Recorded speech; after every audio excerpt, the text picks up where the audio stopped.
Aloha, I'm Mark Dacascos. You are watching Hollywood Reel with Jay Menez.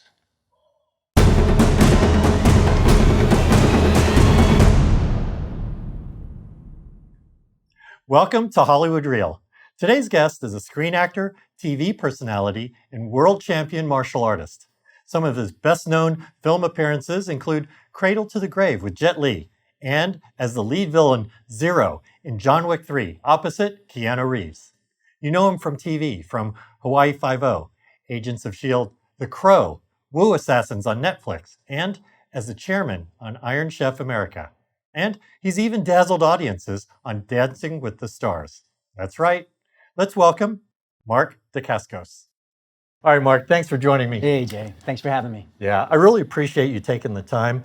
I've followed your career for a long time. Appreciate that. Thank you. What an amazing career. Thank you so much. It's been a very interesting ride. Oh, I'm sure. Yeah. What do you think you as a child would have said if you told young Mark that he'd grow up to be the TV and movie star that he is today? You're crazy. I don't think young Mark would have believed that, because it was never, in my youth, I did not ever consider being an actor. I loved Bruce Lee. I loved Kung Fu movies. I loved movies in general. But it was never the bug that said inside me, oh, you've got to be part of movies or television or stage. That was not a thing. You know, I felt that my calling was spiritual. I grew up in Germany, born in Hawaii, spent some years in Denver, Colorado, and then at 11, almost 12 years old, my family moved to Germany. Mom and dad, my brother Craig, and we were in Hamburg. When I was 17 years old, I moved from Hamburg to Taipei, Taiwan, to, in my mind, learn enough Chinese and get good enough in the martial arts that I could someday be in the Shaolin Temple. I wanted to be a Buddhist Shaolin fighting monk, like I had seen Jet Li in the Shaolin Temple. I thought, that's me. Martial arts and being spiritual and philosophical and helping people and not dealing with a lot of the crazy that I ended up dealing with.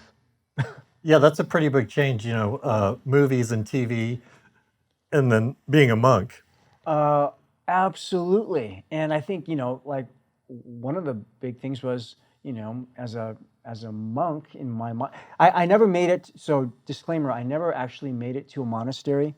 I was in Taipei, Taiwan, and I was studying Chinese because I thought, well, I want to live in China, so I should learn Chinese. So I was studying Mandarin and continuing my martial arts training.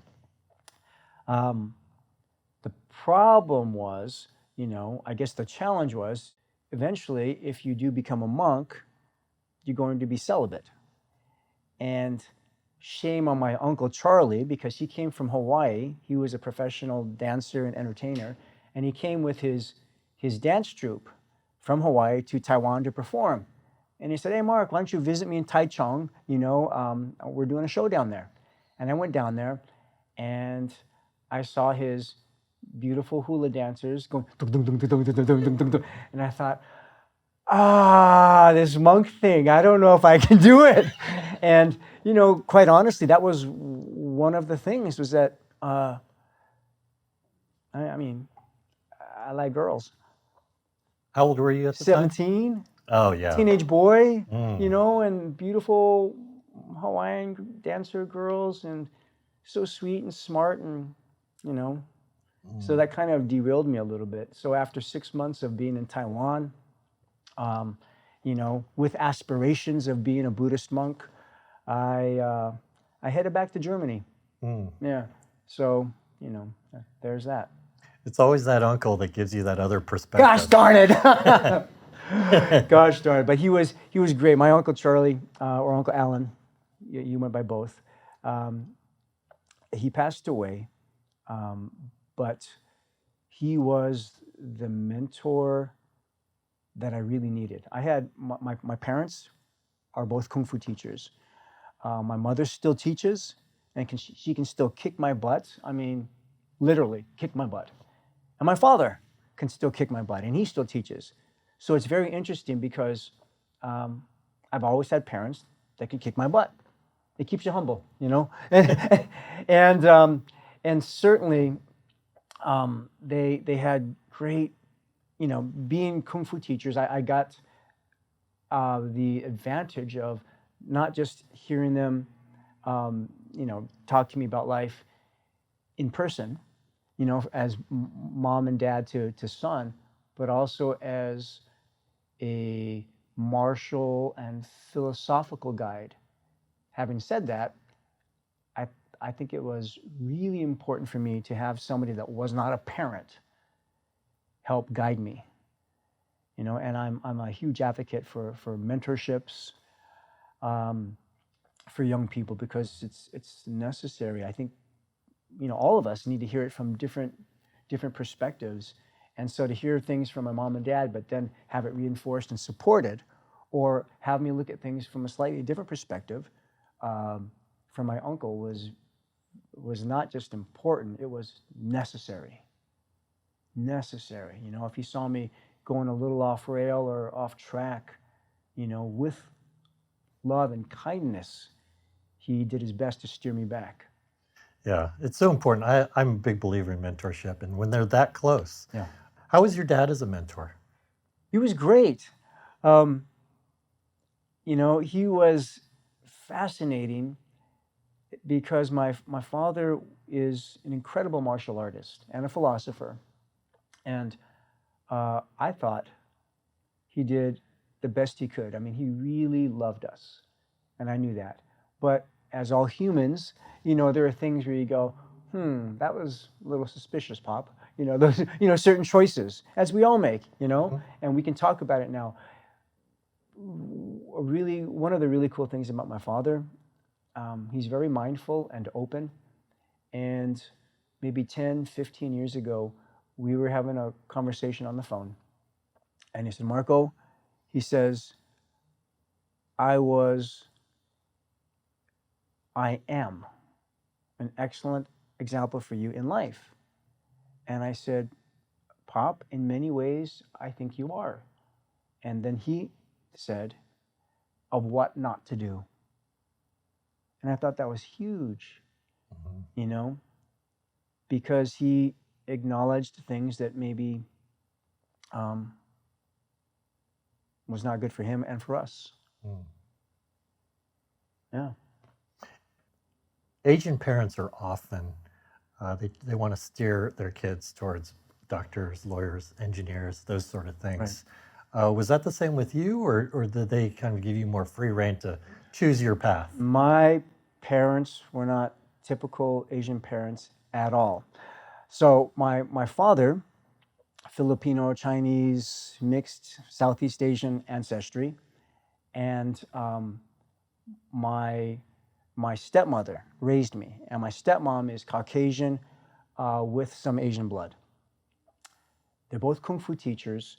They did not impose any sort of career path on us being my brother and I, we that were raised together. I have a lot of different siblings, but we have different mothers.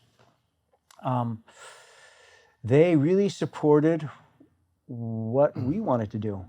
And my mom, Malia, she went on to be the first woman on the cover of Black Belt magazine. She was ranked by many as one of the top female martial arts competitors in the country in the 70s. You know, so I can maybe show you. I'll send you that copy of it. You can see it. But she's on the cover of Black Belt magazine. Wow. But she was so supportive and kind and loving to me and made me feel like I could do anything. She always told me, she was my champion supporter. She said, Marco, you can do anything. She said, but you have to work for it. You know, and you could tell my mom's work ethic, not just that she became a champion herself, but she worked her students and saw potential in her students and brought them from the seed to the mighty oak or the mighty bamboo. She grew us and had so many people do well under her tutelage, but her classes were rough. I'm telling you, Jay. So imagine a 1-hour class, right? She did this thing called the Friday night fight class. It was only 60 minutes, and you knew exactly what it was. For months on end, it was just the same thing. 20 minutes of running. So 10 minutes in one direction, 10 minutes the other way.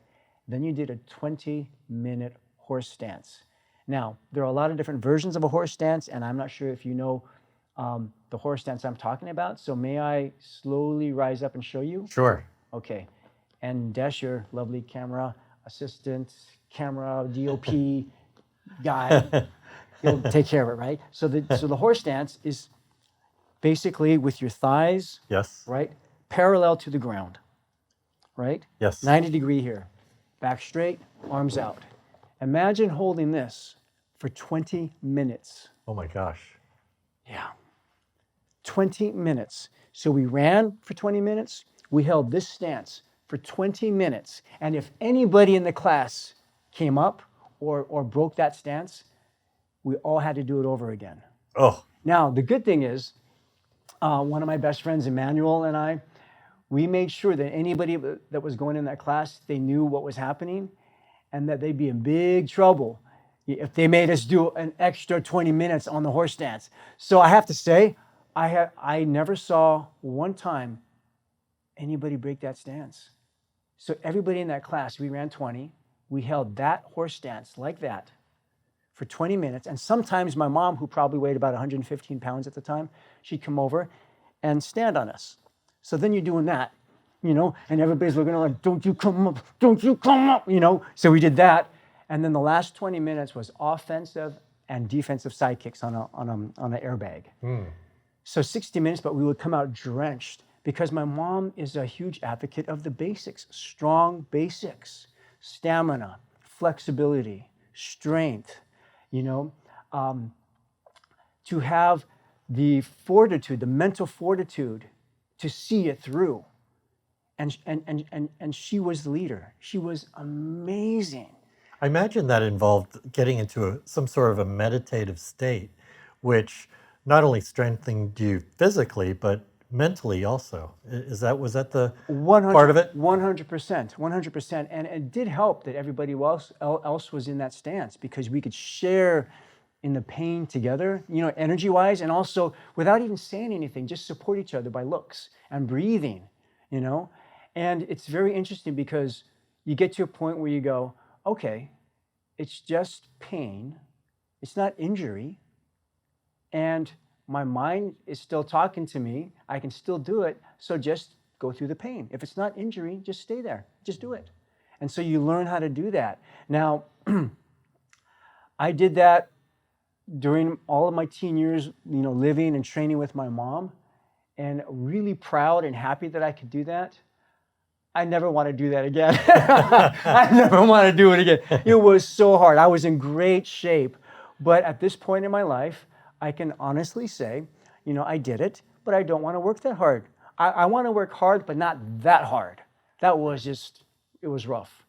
Now, when it came time for competitions and our fighting and forms and all that, we certainly benefited from that training. We did really well. But it's rough, man. It was rough. Oh, wow. I can't imagine.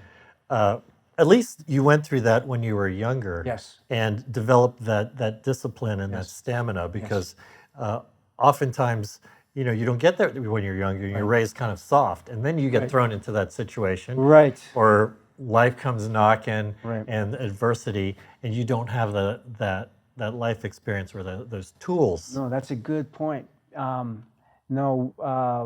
brother and I, in terms of martial discipline and hard physical work, we got it when we were young. And that was certainly a benefit because, life knocks you down. It just, no matter who you are, everyone I've met everywhere in the world, ups and downs. That's just the way it is. And so 100%, I agree with you. When you have it when you're younger, it does, you do have the advantage of being able to cope and deal with things a little easier, Hmm. for sure. Because yeah, when you're out in the world on your own, you know, bam, it just hits you in all these different ways, physical, mental, spiritual. You know, it's all there. Yeah. So Dad was a philosopher, and And also fighter. You know, are we talking about kung fu for both of them? yes, but our kung fu is, you know, we do a lot of the traditional techniques in terms of forms, but my father developed a style called one hop kyondo. In Cantonese, it means combination fist art style. Combination fist art style. And basically, what it is it's for street, it's for practical self defense. And in essence, whatever is useful, whatever is practical, whatever is efficient, we use. So there's Chinese kung fu influence, but originally he had studied his first. I think two of the first things he started was when he was very young. He did judo, and he also boxed. And then later on, he got into Kaji Kempo, which is the Hawaiian combination of karate, judo, jiu-jitsu, Kempo, Chinese boxing, and Western boxing. So his style was his upbringing in the martial arts world was always a combination, an amalgamation of whatever worked. Mm. And I guess it would be equivalent to MMA, except for the street. All the things that you can't do in MMA, we do in our martial arts. Target the eyes, the ears, the throat, the groin, the shins and the knees. Those are our first targets for street self-defense. So it's like kung fu street fighting. Yes, and the crazy thing is, for me, it's just, I look at martial arts as not just a sport or as a fighting art, but I look at it holistically. You know, back to my mom's martial art class, her 60-minute, Friday night fight class, the mental fortitude, the respect for each other, all these things. So for me, Kung Fu martial arts is holistic, mind, body, and spirit. If we train in martial arts, we should not be just respectful for the hour or 2 or 3 hours that we train. We should carry that humility and that gratitude out into our real life. That should be the goal.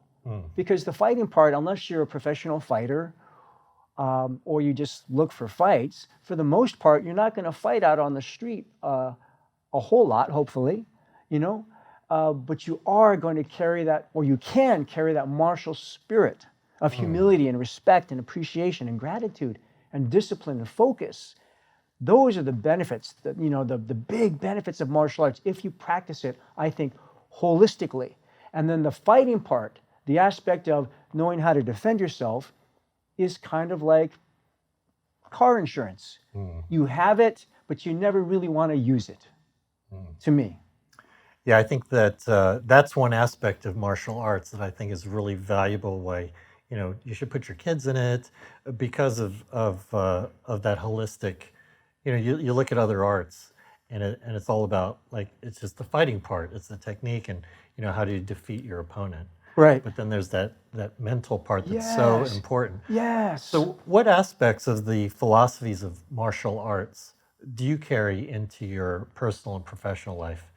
I try to carry all of them. It's everything that I learned in martial arts from my mom and dad, from my capoeira teacher. I did capoeira in a movie, and before I even got that movie, I started training capoeira with a Brazilian capoeira mestre from Brazil, and he lives here in Los Angeles, and he was my teacher, Mestre Amen Santo, for 4 months before I even knew about the audition. So serendipity, I start learning capoeira on my own with this wonderful teacher whom I love, and I'm still his student. And then I get the audition and we get the movie and we work on it together. But all of these martial arts, they may have different ways of doing some things, but the focus and the respect and the humility and the human decency, those are the commonalities of all of the martial arts. And those are the elements that I do my best to utilize each and every day. You know, how can I be open? Because, for example, when you're sparring, you know, you can have a couple techniques that you think could work, but you have to be open to what is happening right now.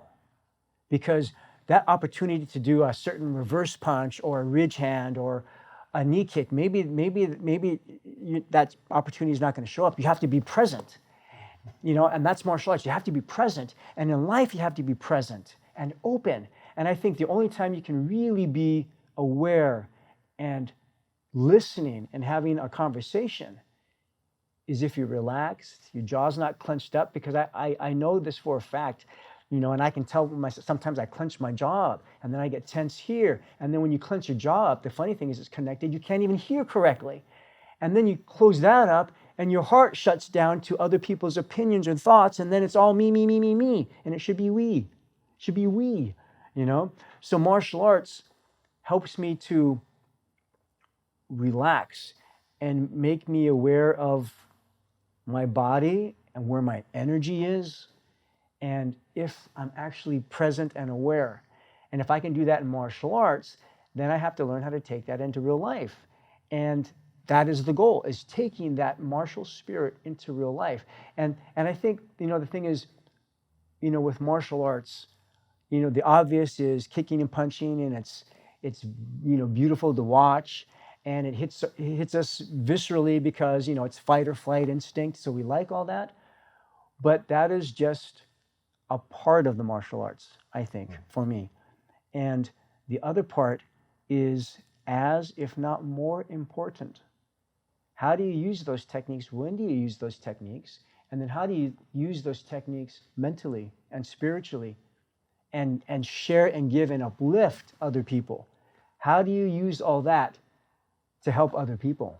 I love how you described that. Thank you. So well said. Thank you. Can you recall a time that you actually used this, you know, this martial spirit, as you call it, to remove yourself from a sticky situation that, had you not had it, may have not turned out so well?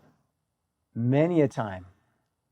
You know, I think the really great thing about martial arts is that you realize how fragile the body is. And it really helps you understand that, okay, in the movies and in some of these UFC fights, a guy can get knocked out, or a lady can get knocked out really quick. But usually in fights, both sides take some beating.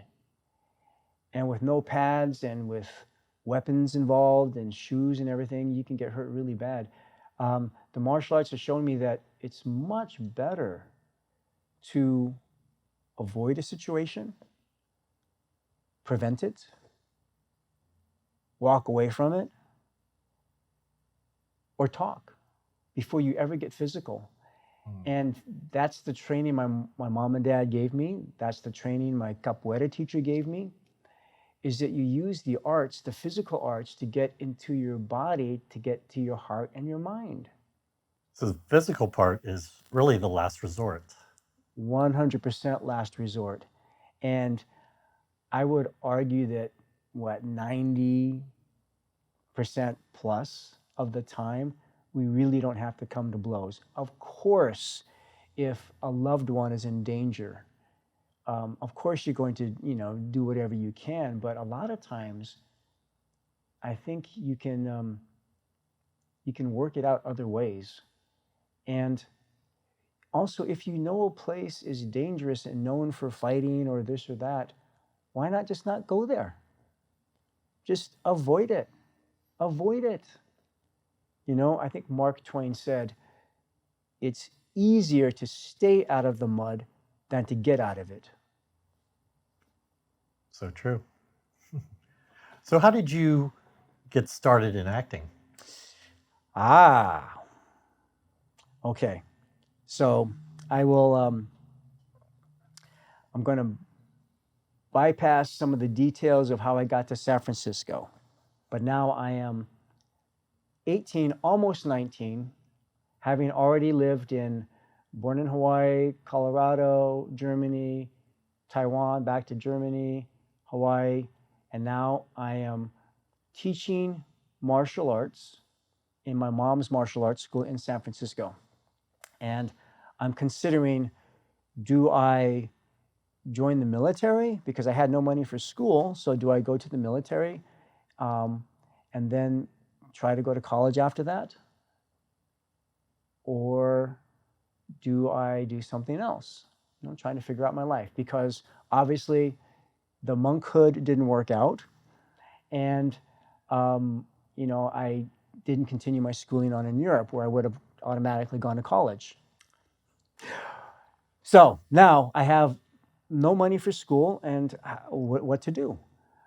So in the interim, I'm teaching martial arts for my mom, and I'm on lunch break. I'm walking to Chinatown, and two gentlemen stopped me, and they asked me if I was an actor, and I said, no, sir. And one of the guys said, would you like to audition for a movie? And I said, no, thank you. And they said, why not? I'm not an actor. I said, okay, fair enough. Gave me his card and said, if you change your mind, we'd like to have you come and audition for a show. I said, thank you, I appreciate that. Cut to later the afternoon, I told my mom, these guys asked me to, come and audition, but I don't want to. And she said, why not? And I said, well, I'm not an actor. She goes, well, you've never tried. She goes, life is a big roller coaster, ups and downs, twists and turns. You thought you wanted to be a monk, but that didn't work out, why don't you just audition and see how it goes? So I made the call, I auditioned, and 3 days later I got the call that I got the part. This is the first time I'd ever thought about acting. I'd never done a play in my life. I didn't study any drama, nothing. And so first day on the set, Wayne Wang, who went on to direct The Joy Luck Club, said to me, this is the actress you're playing with. Her name is Joan Chen. And she's a big actress from China. She's breaking into doing movies here in the West. You're going to be her boyfriend. And in the scene, I'd like you to improvise. You've just come back from a trip. Joan is studying German, and you already speak it. So why don't you converse in German? And then I'd like you to make out. And I thought, okay, well, make out. So I kiss her, and he said, yes, as you would a girlfriend. And I went, French kisser? It's like, your girlfriend. And I'm like, okay, which sounded very strange to me because, yes, she was beautiful, and sure, I wanted to kiss her, but I didn't know her, she didn't know me, and it's very strange, right? Especially for a guy that had no acting training. I'd never seen a movie camera in my life before, first time on a set.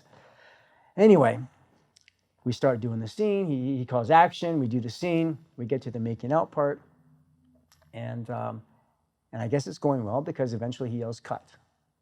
But I keep kissing because I don't know what cut means, and I don't even know he's talking to me. So I keep making out with her, and he says cut, and I keep kissing. Mark, stop! And I said, oh, okay. But she wasn't stopping either. No, well, she stayed in the scene, But that was my first experience ever acting, if you can call it that. First time on a set. And I thought, wow, they're paying me. I'm kissing this beautiful girl. I like acting. Acting is good. And that's how I started. Of course, the thought process was interesting, from wanting to be spiritual and being an actor to being spiritual and being a monk to acting. But I thought,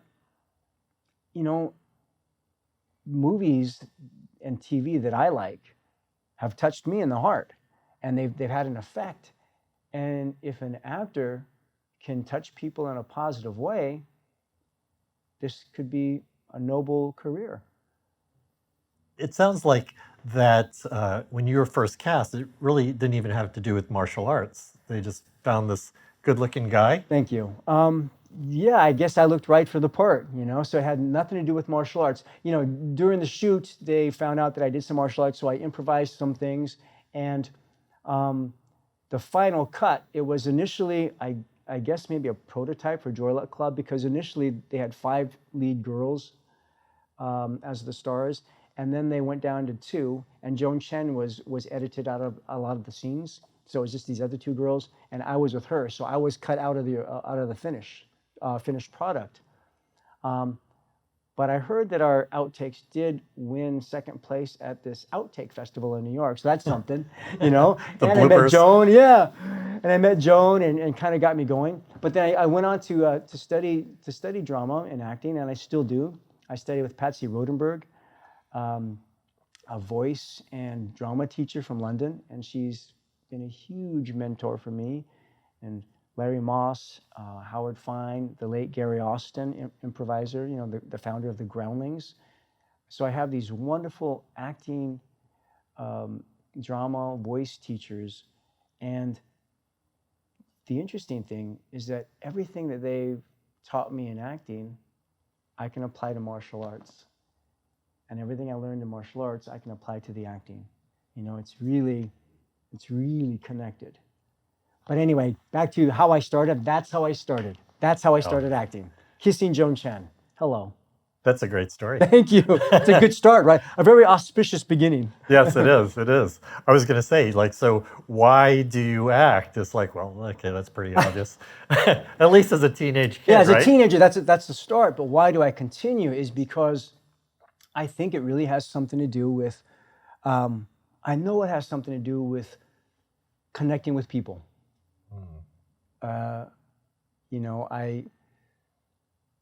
I think it's fascinating how the Greeks looked at their performers, their actors, as holy people that with their words and energy could bring other people to tears or laughter.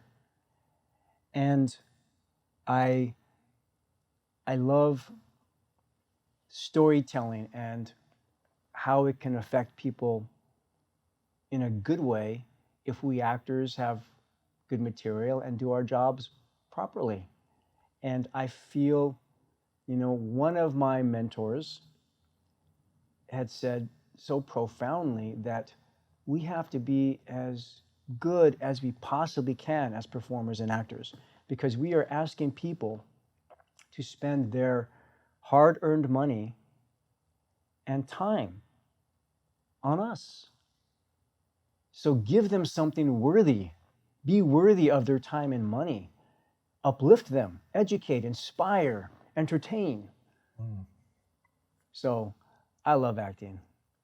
You've, I guess with few exceptions, you've found quite a nice niche as a martial artist, oftentimes as a villain. Yes, even. yes. How do you think, was that intentional or did that kind of just happen?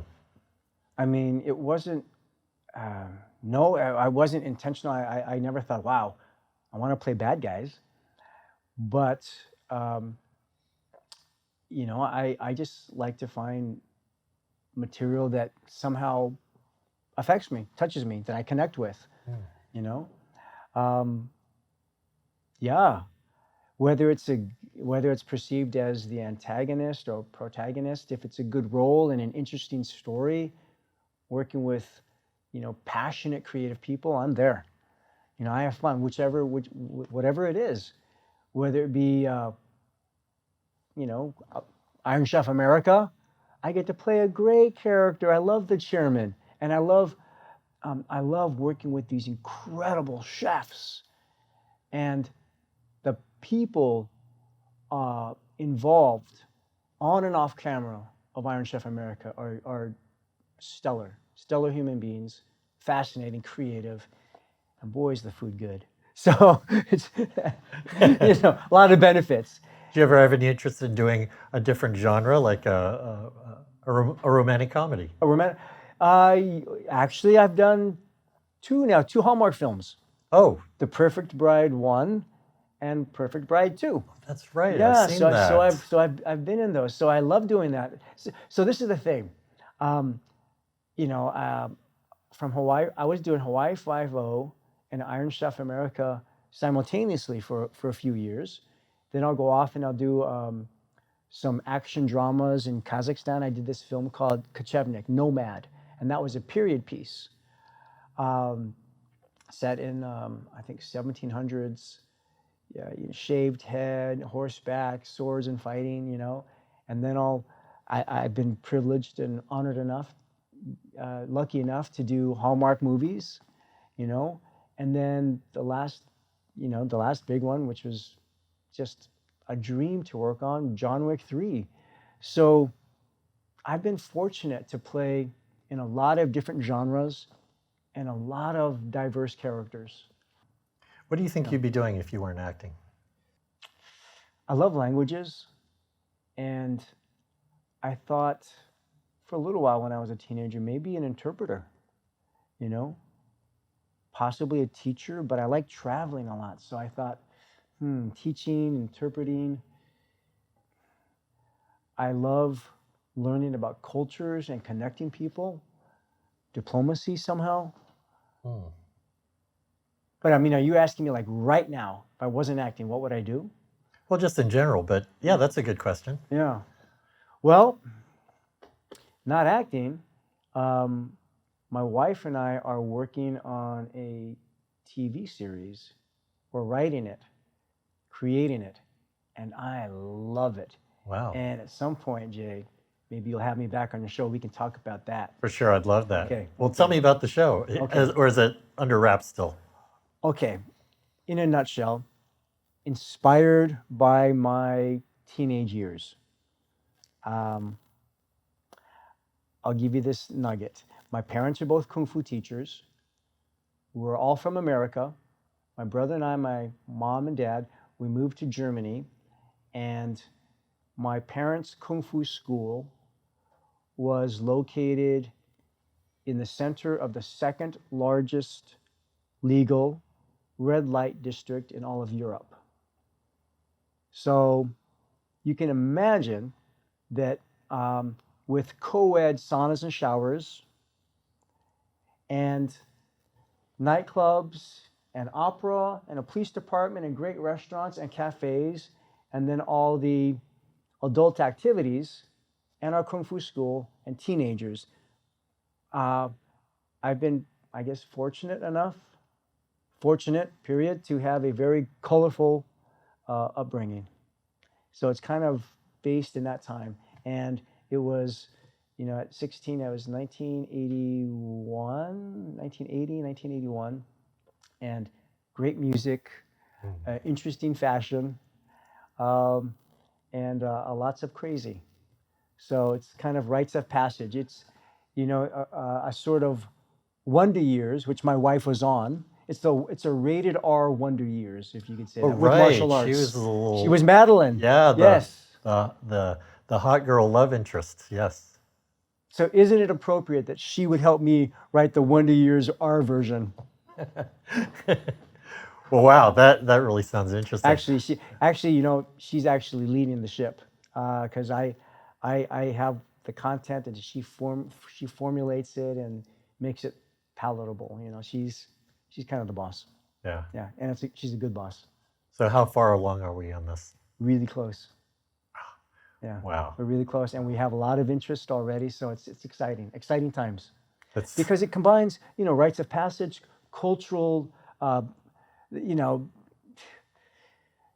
Instead of coming to America, we're emigrants to Germany, Americans in Germany. And so you have the cultural differences, a lot of cultural differences. You have martial arts, and you have coming of age, rites of passage. I'm so looking forward to that. Thank you. Thank you, Jay. Thank you. Is there a moment you could describe as the highlight of your career? Well, really, I mean, the interesting thing is that at 55, the biggest, most commercially successful film I've ever been a part of was last year, John Wick 3, working with the incredible Chad Stahelski and the super lovely Keanu Reeves. I mean, I was so blessed to be invited to that show. So thank you, Chad. Thank you, Keanu. But that was a dream job. I loved it. Sorry, from beginning to end, I loved it. I'm still on cloud nine.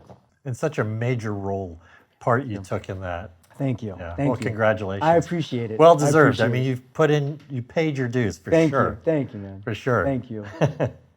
So how do you define success today? Besides the obvious of being able to, have shelter, eat, stay healthy, really, I think if you're a parent, have I helped give my kids wings to fly? That's really, I think for me, that's the most important thing. That's the sign of success. Have I given my kids a chance? Because life is hard, and it's always been hard, and I can't imagine it's ever gonna be easy, with technology or not. There's always new challenges that come up. So have my wife and I done a good enough job to give them a fighting chance? And what's the answer? Still working on it. I hope so. Yeah. It's it's an ongoing process, man, but we'll see. Yeah. We'll see. Well, they're still young. They're still malleable and learning. See, yeah. Oh, well, our daughter's 13. The sons are 17 and 19. Mm-hmm. Very important times. Well, you can only do what you can, what you know, and do your best as a parent. Yeah. And you have to be kind to yourself and Yeah. give yourself a break, because it's not going to go perfect. Right. I don't know anybody that could say that they did do it perfect. Yeah. So Yeah. you're doing your best. Thank you. That's great. Thank you. What success habits have you learned along the way then? For the last, well, actually, some things have been going on since I was a teenager. In terms of water being my dominant beverage, that's kind of been a lifelong thing. Water would probably consist of 80, 90% of what I drink. And then the other 10%, coffee, tea, and a little bit of wine every now and then. But water is consistent. It's the first thing I drink in the morning and the last thing I drink at night. I'm with you. Same thing. Cold water in the morning. Okay. Gets you going. Okay. And then before I go to bed, All right. See, I do room temperature. I don't do ice in nothing. I don't drink iced tea. I drink hot tea. So room temperature water is what I do. Is that a European thing? I noticed when I went to Germany, Yeah. you ask for ice water, they put one little teeny cube in there. It could be. Probably it is that. You're used to that. Yeah, room temperature water. And also just for my body, I don't like that shock. Some people like it. And for me, I just want it to go down smooth. So I like that. So water, tea, coffee have been, pretty much a mainstay. And then, but because of the martial arts, I've always been physical, or tried to be. And so every day, if I don't practice, punching or kicking, I'm hiking or running or walking nearly every day. And then every night, nearly every night, I do 15 to 20 minutes of yoga and stretching, because I find that, if you're tense and then you go to bed, the muscles are still kind of tense, or it gives me a headache, or I don't sleep well. Whereas if I can relax my body, stretch, do all these things, I'm loose, flexible, supple, and can go to bed more relaxed, better sleep. And I imagine you don't want to take that subconscious stress into your sleep. 100%, absolutely. You're growing, you're processing things. Yes. So you relax the body, and usually the mind can relax too. Works all together. My father said, this little anecdote, as a son and one of his kung fu students, I was one of the guys responsible for cleaning the school, the kung fu school. I was vacuuming a corner that, a lot of people, that wasn't really used a whole lot.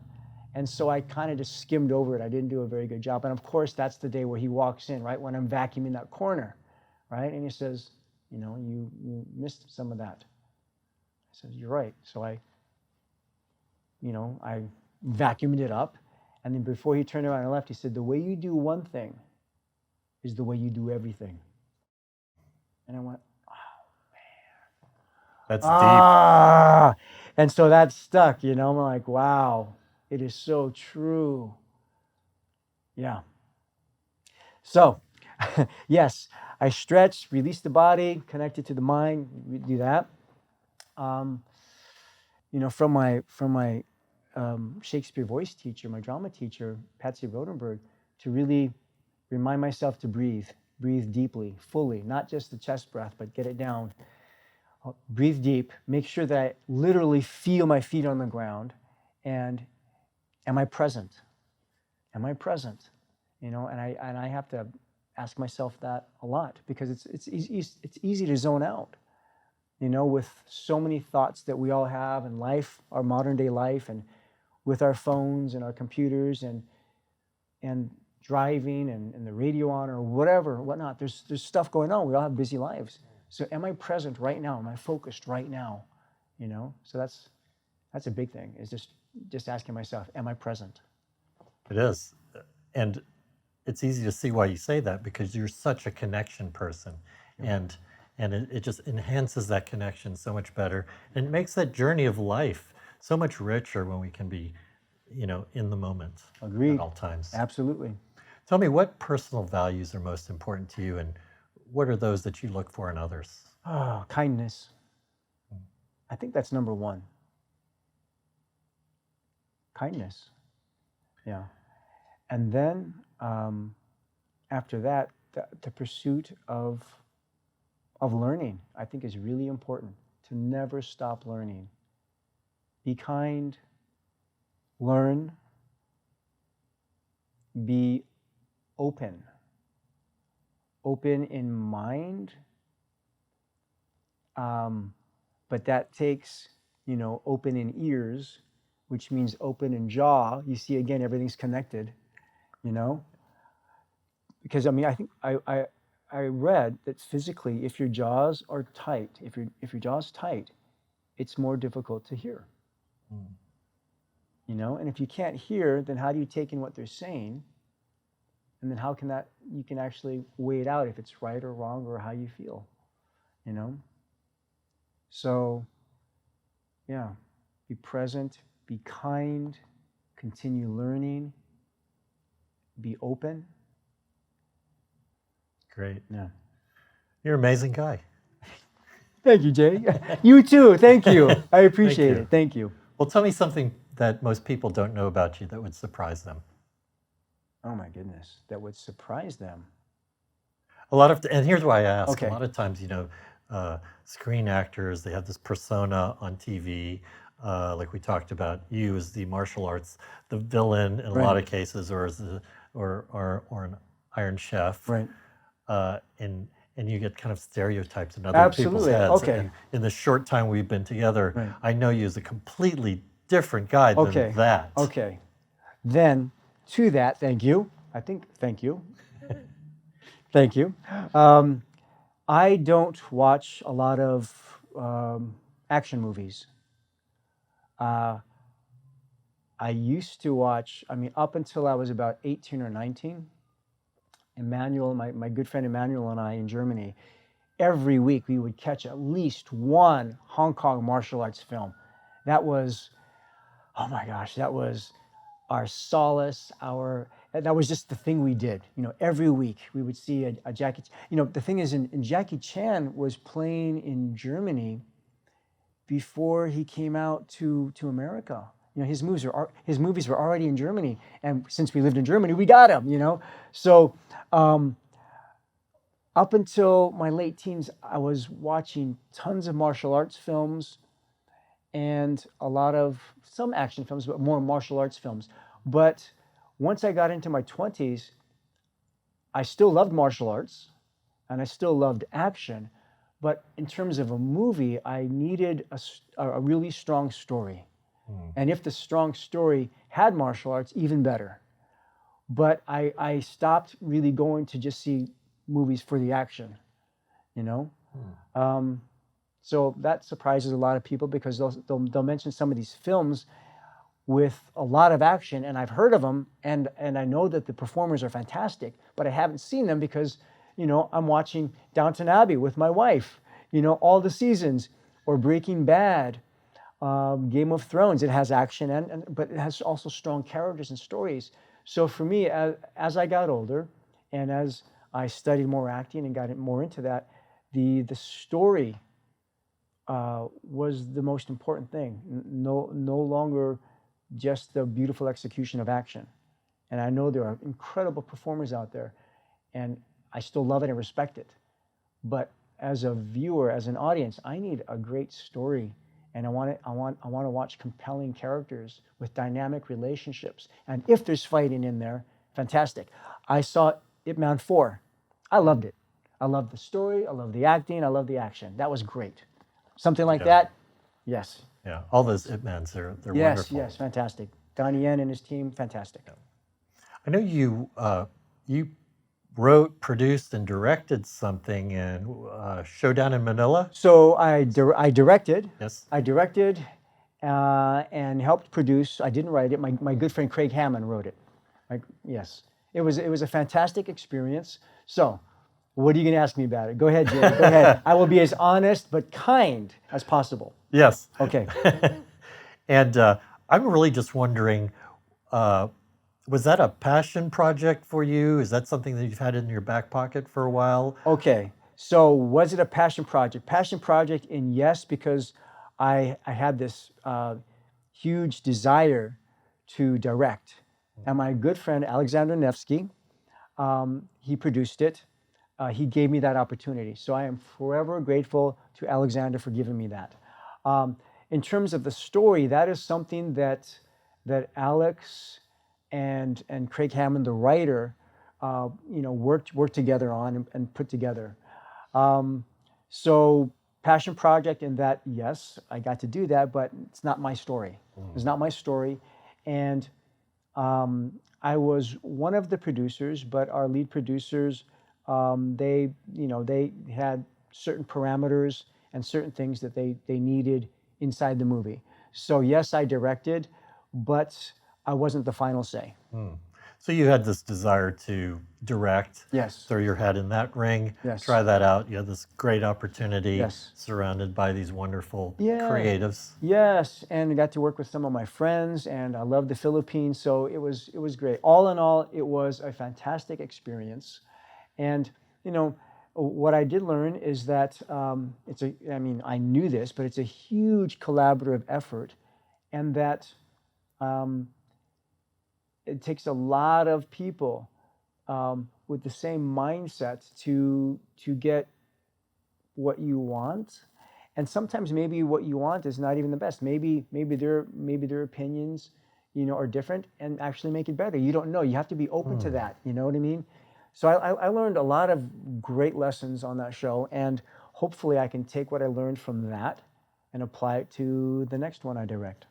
Oh, well, we'll see. Thank you. Yes, we will. Yes, we will, Jay. We talked about the project that you're doing with your wife. Yes. Is there a working title on that, by the way? There's a working title. There's a working title. There's a working title, but I'd rather not say anything just yet. Gotcha. Okay. Yeah, but yes, when we get it closer to production, I'd love for us to talk about it. I think it's going to be really special because it has, like I said, it has that the cultural differences. It's relevant to what's going on, not just in America politically, but in the whole world. I feel we have martial arts, old school martial arts, with the discipline and respect of like the mainstay of what a lot of schools hopefully have now, but certainly a lot of them had back then. Well, what am I trying to say? I'm just saying that I guess right now I feel like martial arts has become so physical and not philosophical and spiritual. Does that make sense? It sure does. And I feel like, maybe just because I'm old, but I feel like it was more holistic when Bruce Lee was around. Well, you're excited about it. You got me excited All about right, it. good. So I really want to. Is Dash excited? I don't know. Are you excited, Dash? Okay, good. That aside, what else are you working on today that you're really jazzed about? Okay, so that aside, there are a couple of features that are coming up, and it's not 100%. Man, but one is really big, and I wish I could tell you. But you'll hear soon enough, okay? Hopefully. We'll look for the announcement. Thank you. Yes. And then there's another one that I may do in the next couple of months back in Thailand with my very good friend and director I've worked with, Rich Kayasayananda. And this one, we've done 2 dramas together, and people are like, okay, well, you guys can do that, but let's get some action going in there. So we're gonna give them some action in the next couple of months. Fantastic. All right. Final question. Yes. But before, Yes. where can we learn more about you or connect with you? Do you have a website? Social? I'm on social media, Facebook, Twitter, and then on Instagram as well. All right. Yes. Good. At Thank you for Dacascos asking. Mark? Yes, Instagram is at Dacascos Mark. And then some people took the Mark Dacascos. So I take that as a compliment, Yes. And I have a wonderful social media person, Sarah DeHare, who helps me with it. So I go personally every now and then on Instagram, but she handles my Facebook and Twitter. And I approve things and everything, but she takes care of it for me. Got it. Okay. Well, wonderful. All right. Final question. Yes. You ready? Yeah. I don't know, Jay. I don't know. You're laughing over there. What's he going to hit me with, Desh? I will be kind, Mark. Okay. All right. Please. So you've enjoyed this tremendous career. Thank you. Happy family, happy life, success. Thank you. In the way you define it, that most of us can define it. Thank you, Jay. So with all this life experience, everything you've experienced in your journey, what has it all meant to you? And what's the big message that you want to send? Oh, boy. I mean, really, in lieu of, look, what just happened over the weekend. The legendary, lovely Kobe Bryant passing with his daughter and those other people on that helicopter. We only have right now. So be kind. Everything we talked about, be kind, be uplifting. We're all going to get knocked on our butts. Get up if you can. Help somebody on the way up. Be present. So well said. Thank you. Thank you, Mark. Thank you, Jay. Come back again, all right? I will. Thank you. If you invite me, I will come. You're on. Thank you, Jay.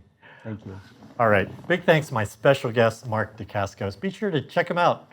His movie, John Wick 3. Wonderful movie. And connect with him on social at Dacascos Mark on Instagram.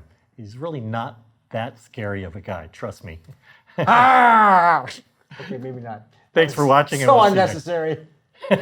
Thanks for watching, and we'll see you next time. Oh, man.